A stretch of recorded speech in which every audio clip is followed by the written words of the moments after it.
Baiklah, Assalamualaikum warahmatullahi wabarakatuh.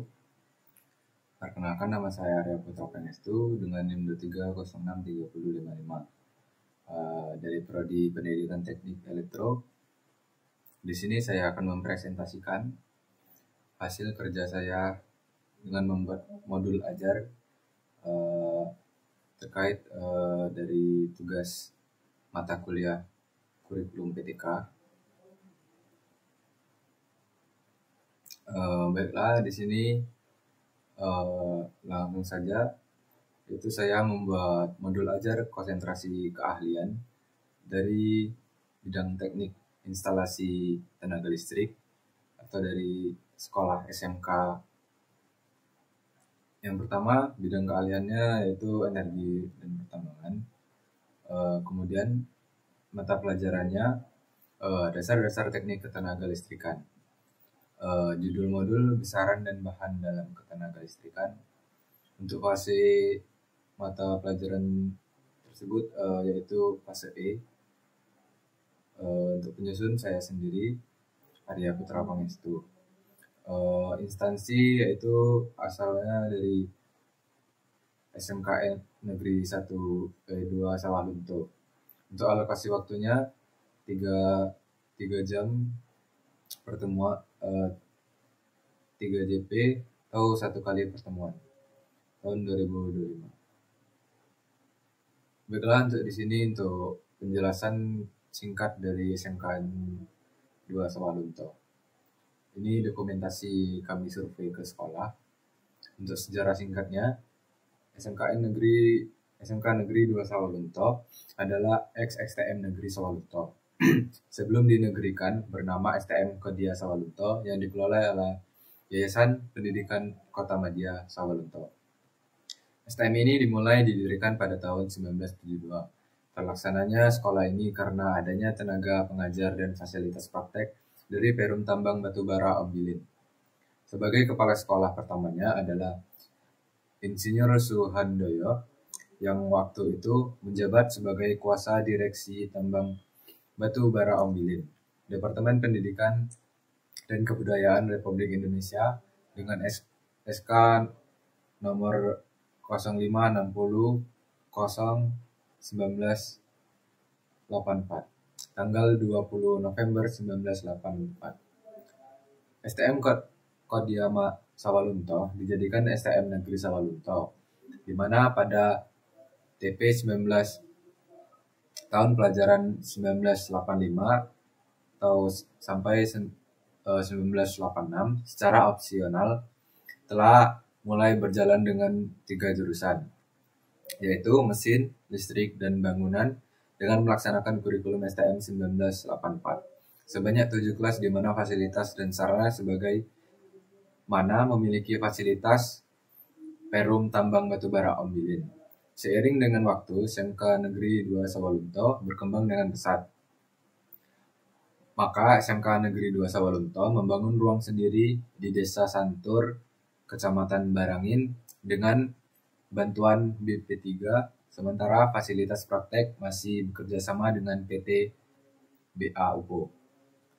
Pada tahun 1993, dapat bantuan ADB lawan dengan dana 1,3 miliar dan mulai terlaksana pembangunannya Oktober 1994 dan siap bulan Maret 1996.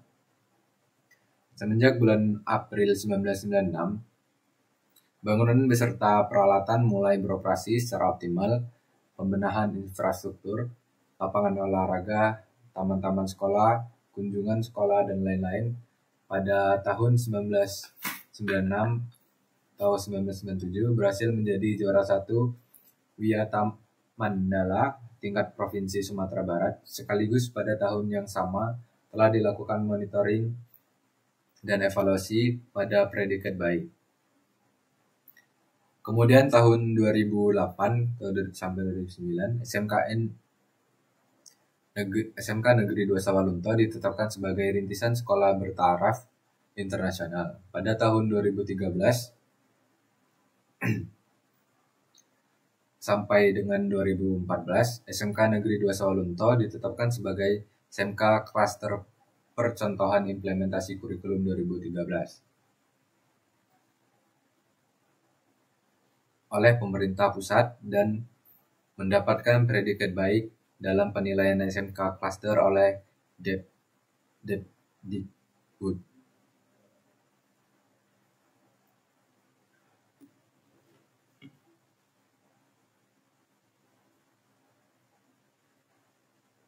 Selanjutnya pada tahun 2015, SMK Negeri 2 Salonto ditetapkan sebagai satu dari 5 SMK di Sumatera Barat yang dipersiapkan sebagai SMK rujukan bagi sekolah aliansi yang di wilayahnya.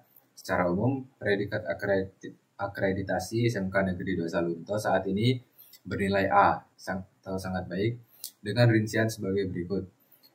Jurusan Teknik Kendaraan Ringan bernilai A, Teknik Instalasi Tenaga Listrik A, Teknik Permesinan A, Geologi Pertambangan A, dan Teknik Konstruksi Kayu B. Kemudian ada visi dari SMK Negeri 2 Salonto, yaitu beriman, berilmu, bermutu, dan berwawasan lingkungan. Misinya, satu, meningkatkan keimanan dan ketakwaan warga sekolah kepada Tuhan Yang Maha Esa melalui peningkatan kuantitas dan kualitas ibadah sehari-hari. Meningkatkan keteladanan agar terciptanya warga sekolah yang berakhlak mulia. 3. Meningkatkan kompetensi seluruh warga sekolah terampil menguasai dan menerapkan iptek.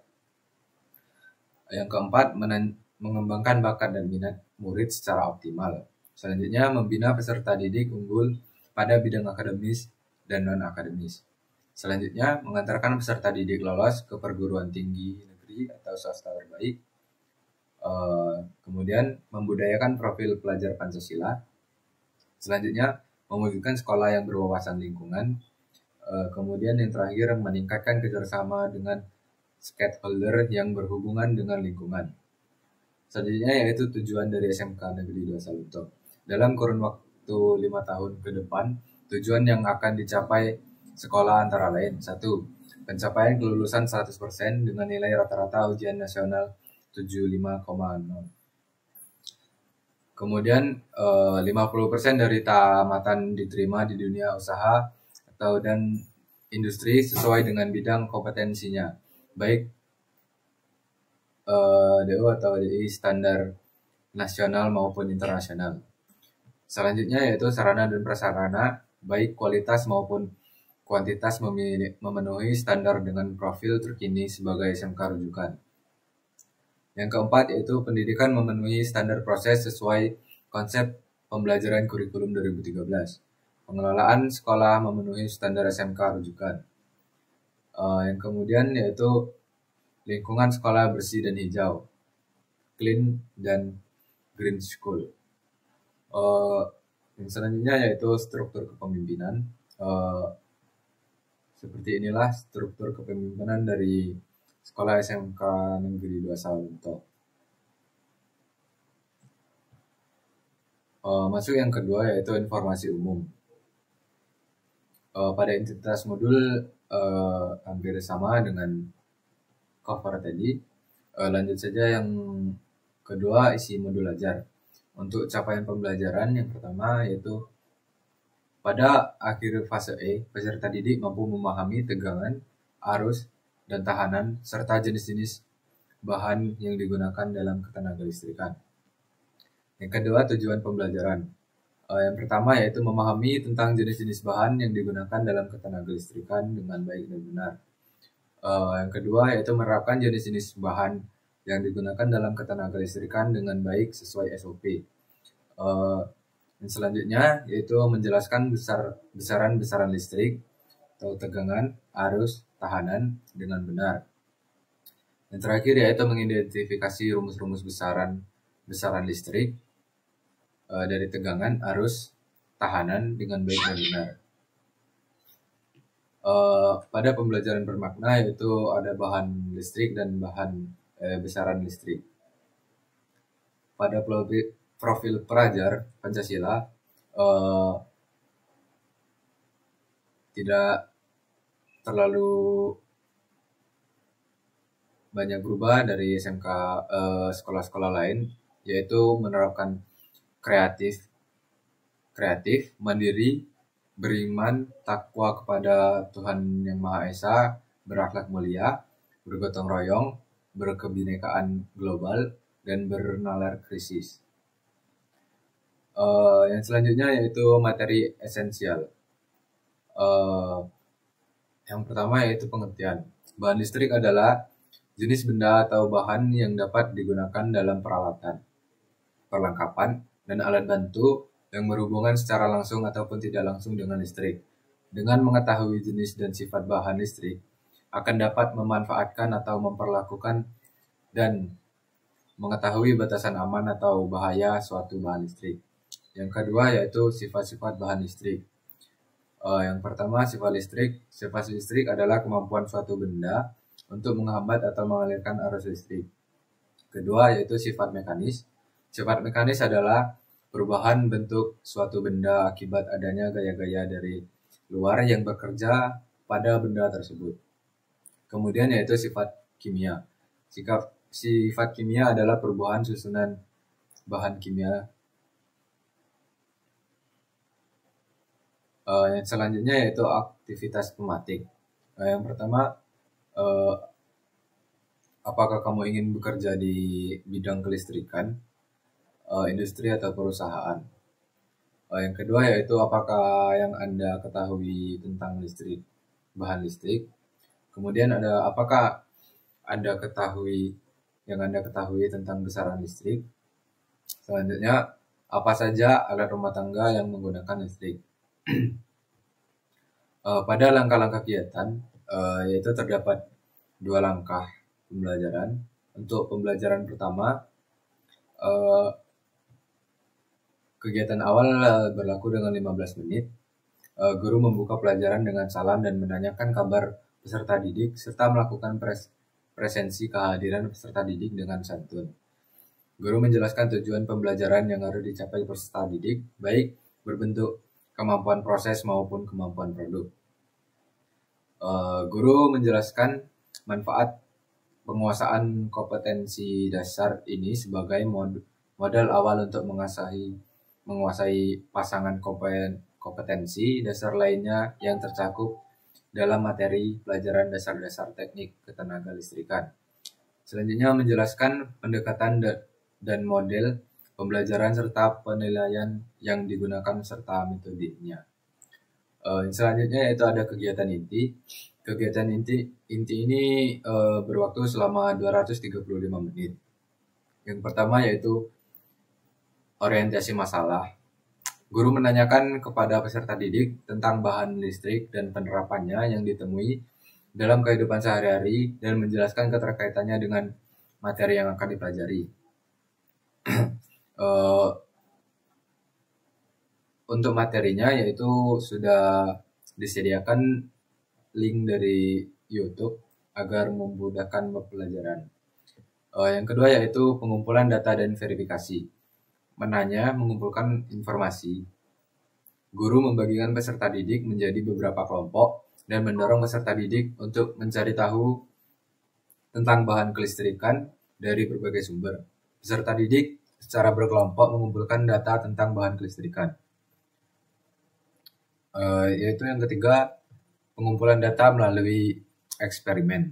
Guru memberikan bimbingan dan menjawab pertanyaan peserta didik yang mengalami kesulitan terhadap materi bahan kelistrikan, dan peserta didik mengumpulkan data mengenai materi bahan kelistrikan. Untuk kegiatan selanjutnya yaitu kegiatan penutup. Kegiatan penutup ini berwaktu 20 menit.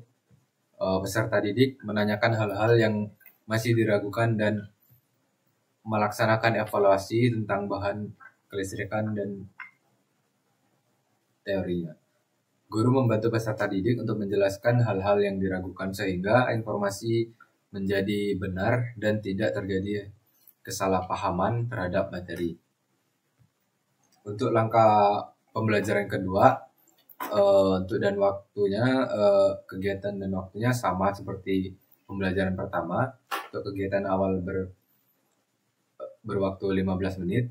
Dan guru membuka pelajaran dengan salam dan menanyakan kabar peserta didik serta melakukan presensi kehadiran peserta didik dengan santun. Untuk kegiatan inti, waktunya sama 235 menit. Dan sudah disediakan link YouTube untuk pembelajaran materi agar memudahkan siswa-siswa. Untuk kegiatan penutup sama halnya 20 menit, yang dimana peserta didik menanyakan hal-hal yang masih diragukan dan melaksanakan evaluasi tentang besaran-besaran listrik.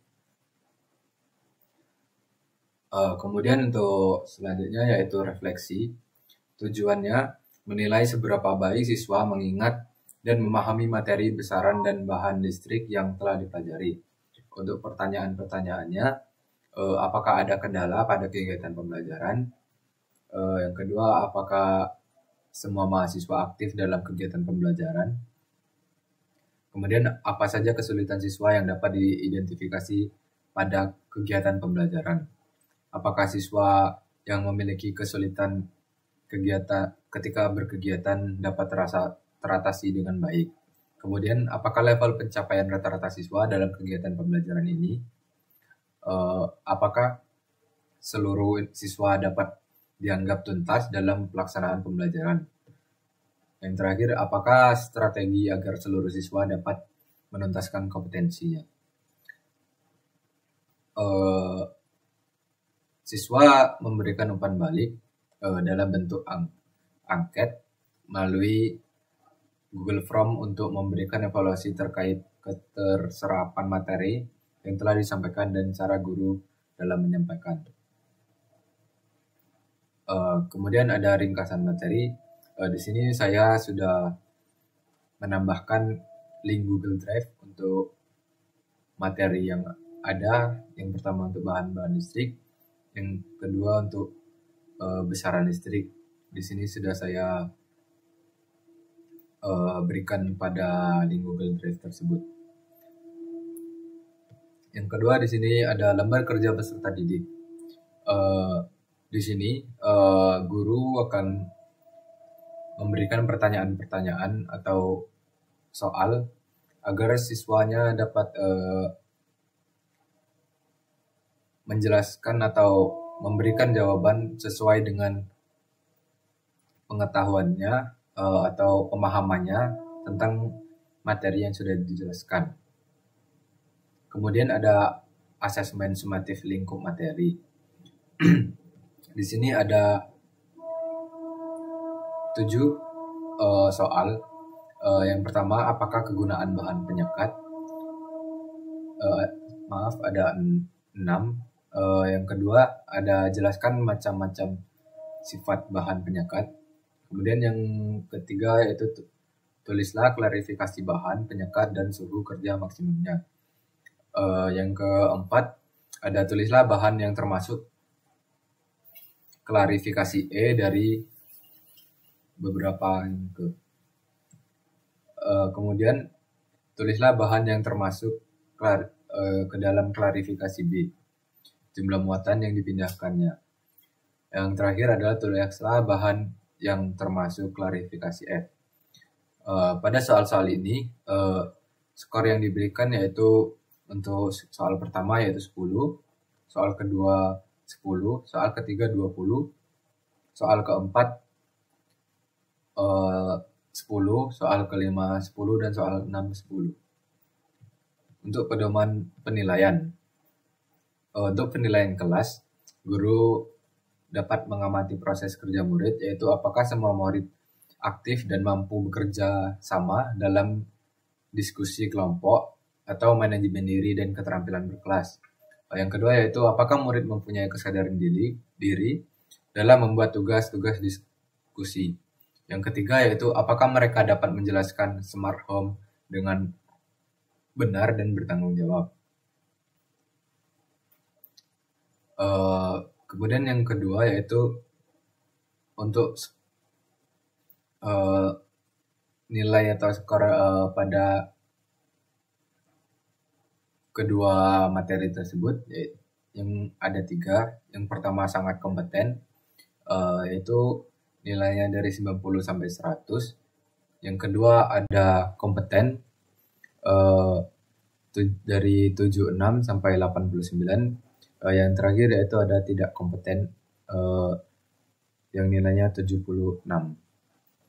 Kedua nilai ini sama dengan kedua materi untuk materi bahan listrik dan besaran listrik.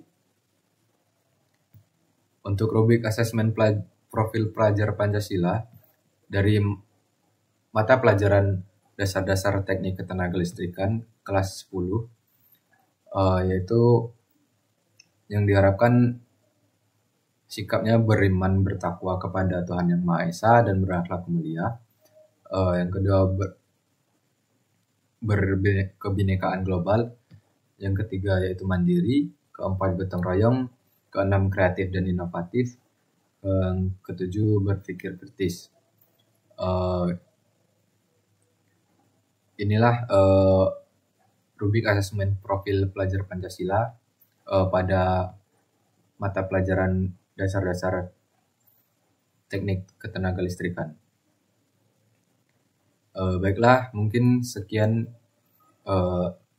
presentasi hasil kerja saya yang bertugaskan modul ajar dari Sekolah SMK Negeri Dosa Lunto dari mata kuliah kurikulum PTK dengan dosen pengampu